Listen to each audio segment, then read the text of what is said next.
So welcome guys sa Delicious TV. So ang menu natin for today ay fluffy pancake or homemade pancake. So wag na natin guys patagalin. Simulan na po natin.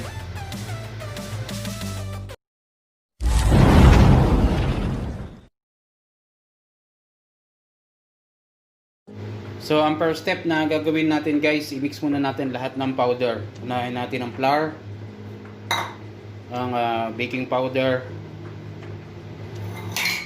vanilla essence powder, and white sugar. Then i-mix muna natin to lahat guys. Halo-haloin lang natin.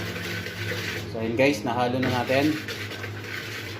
Then ang sunod naman natin ang ating itlog and ang fresh milk, mixable oil. Then mix lang natin guys. So ayan na siya, ay mix na natin. Then ilalagay na ngayon natin dito sa ating mga powder.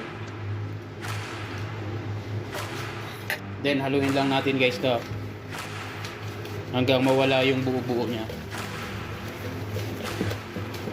Make it sure na hindi siya magbubuo-buo guys.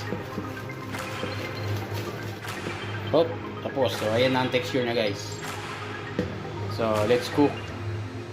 So ayan guys, naka-ready na ang ating teflon na may cooking oil. So konti lang nilagay natin na cooking oil.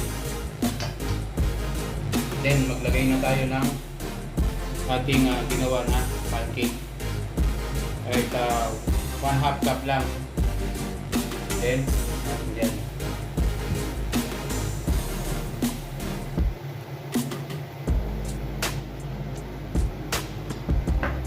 Then hintayin na natin maluto yan guys. Dapat medium heat lang guys ha. Nag-golden brown na, i-flip na ngayon natin. Yung ganyan lang ang texture na guys.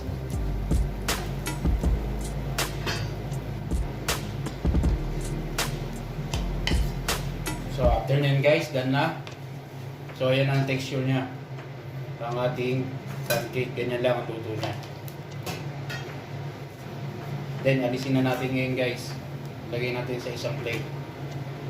So ganun lang guys, paulit-ulit lang natin lutuin hanggang matapos lahat yan. So maglagay lang tayo ng 1/2 cup.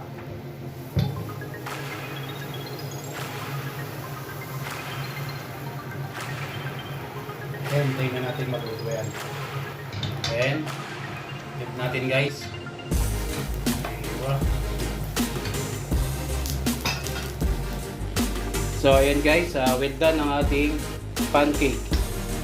So lagyan lang natin ng honey. So kaya kung anong gusto nyo ilagay na glaze dyan, po pwede. Kung may chocolate kayo, po pwede rin.